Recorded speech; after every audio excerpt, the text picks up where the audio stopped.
Good morning students. हम लोग English grammar शुरू करेंगे।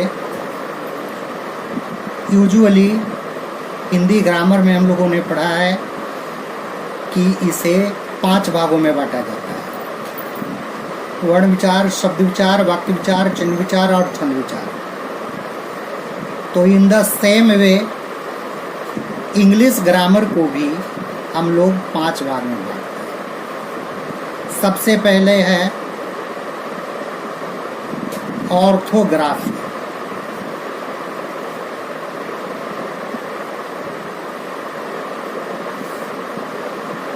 सेकंड है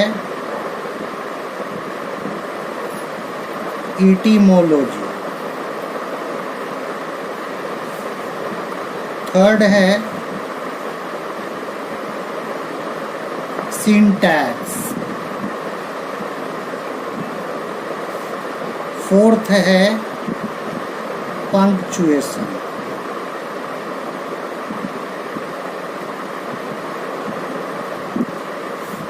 और फिफ्थ है प्रोसोडी।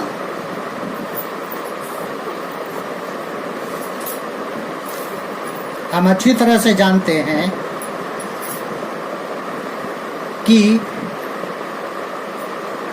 लगभग 200 वर्षों तक अंग्रेजों ने हमारे देश पर शासन किया और उसने यहाँ की व्यवस्था में अंग्रेजी को इन्वॉल्व करने की कोशिश किया। चूँकि अंग्रेजी लिखना, बोलना और पढ़ना आसान होता है, इसमें मात्रा संबंधी किसी प्रकार का कोई यूज होता नहीं है, इसीलिए यह लोगों को शुरू से ही अच्छा लगा और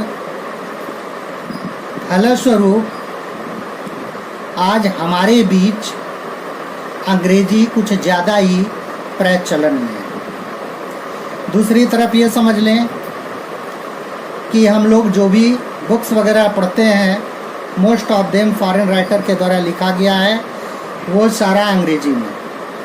तो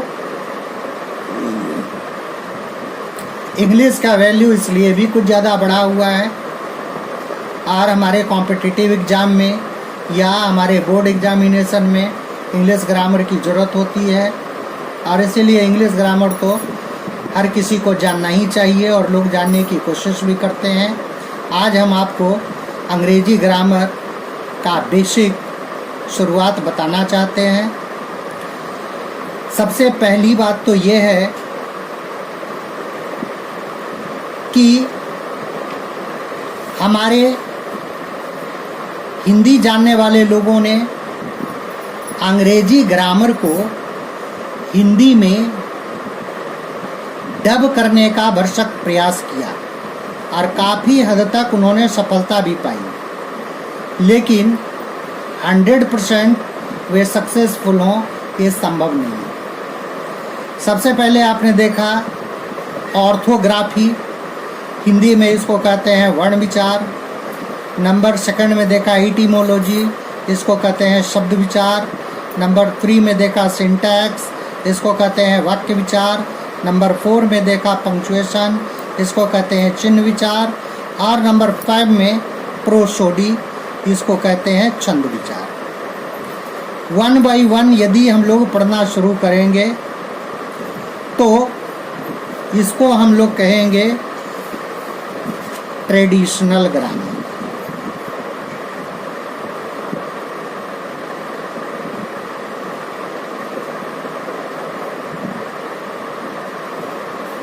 तो ट्रेडिशनल ग्रामर पढ़ने का उतना इम्पैक्ट नहीं है जितना फॉर्मल ग्रामर पढ़ने की ज़रूरत है, जिसमें सबसे पहले हम लोग शुरू करते हैं नंबर से।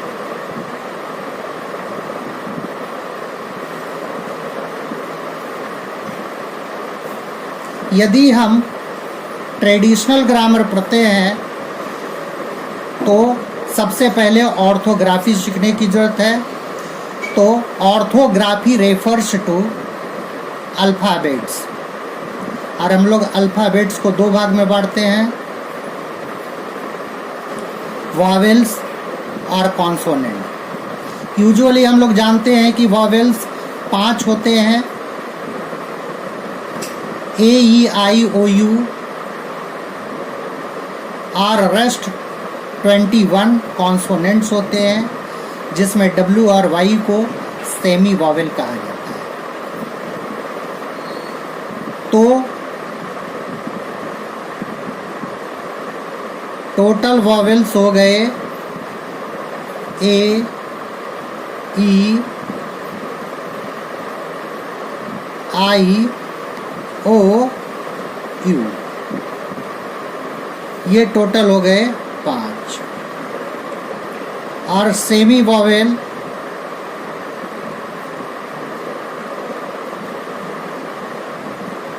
हो गए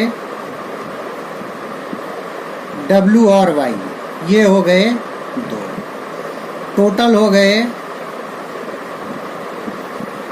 7। तो रेस्ट जो बच गया,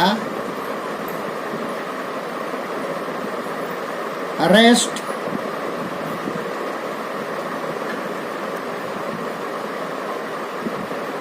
(26) में यदि हम 7 को सबट्रैक्ट करते हैं तो 19 अल्फ़ाबेट्स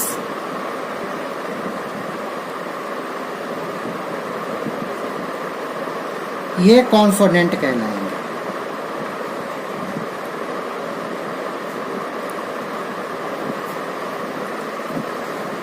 इसमें कुछ टेक्निकल विचार भी हैं।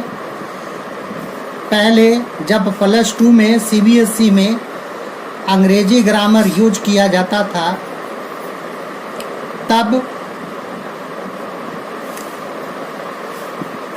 वॉवेल्स 45 पढ़ाया जाता था। वॉवेल्स को 2 भाग में बांटा गया था, मोनोप्थोंग और दिप्थोंग।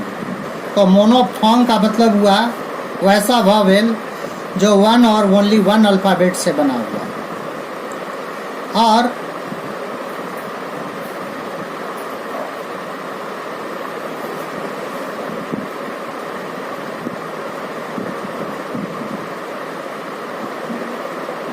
मोनोप्थोंग ए ई आई ओ यू, और दिप्थोंग 45 होता था।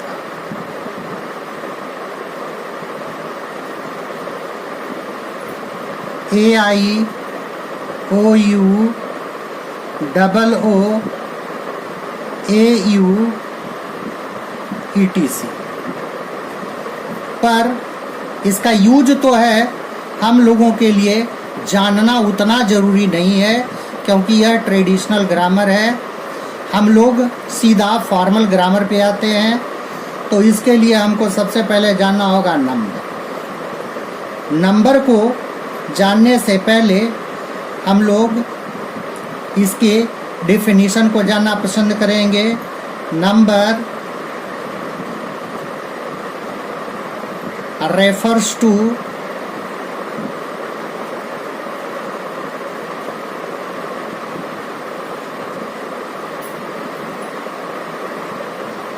the quantity of a person, place or thing. It is of 2 types.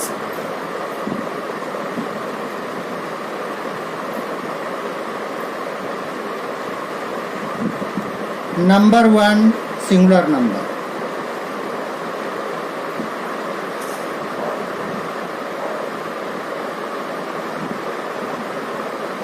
Number 2 plural number.